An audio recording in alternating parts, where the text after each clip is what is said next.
Today we're going to be talking about respiration and whether you should be prioritizing it in your training.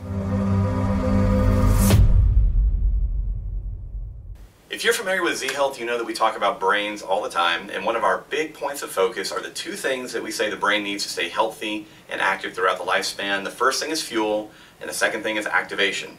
Now, whenever we talk about fuel, most people go, all right, so you're talking about nutrition. Well, yeah, we're talking about nutrition, but the other major fuel source for brain activity is respiration or breathing. And throughout the history of kind of the physical culture movement and also the rehabilitation field, we have been familiar with the idea that lots and lots of people actually have less than optimal breathing patterns. And in the Z-Health approach, we break it down into three different things. Number one, we look at your breathing habits. Are you a nose breather or a mouth breather? In general, you should only be using the mouth if you're doing really, really hard, intense exercise. So that's something very habitual that can be tested and looked at and retrained. The second thing we look at are your biomechanics. Respiration is a really muscular activity. It uses the diaphragm, lots of inspiratory and expiratory muscles, and making sure that you have the mobility and strength in those muscles is absolutely key to being efficient with respiration. The third thing that we then look at is what we call respiratory biochemistry, and a lot of that actually comes down to if you're an endurance athlete or an athlete that plays field sports, how well do you deal with the air hunger that builds up when you're working really hard. Now we have assessments and drills for each one of those, but my goal for this particular blog was to get you thinking about your breathing. The main things that you want to do this week are go, okay, I'm going to pay attention 2 or 3 minutes each day and see how fast I breathe.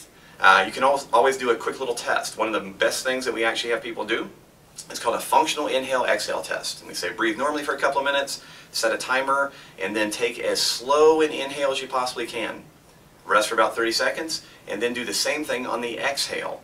If you find that you can inhale or exhale for less than 5 seconds when you're trying to extend it as long as possible, that's a clear indication to us that we need to be prioritizing respiration for you. The second thing I would recommend, I'm going to put a link at the bottom of this video, and it's to something called the Nijmegen Questionnaire. And this is a really well-researched questionnaire that if you score over the threshold is a fairly clear indication that prioritizing respiration in your practice is absolutely going to be hugely beneficial for you. So, like I said, this week I just want you thinking about your breathing a little bit.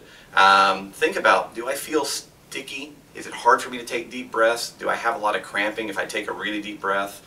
Pay attention to your habits. Do you find yourself breathing through your mouth a lot, even when you're not really being super active? And take the questionnaire. If you have questions about this stuff, please send comments. And if you find that you score highly on the questionnaire or your habits are a little bit off, go back into our blog, type in breathing. We have done multiple blogs on biomechanical exercises and mobility drills that will start to improve this for you right away. And I'll be giving you some additional information in future blogs. So thanks for listening to this. I hope you have a great week. Let me know if you have any questions.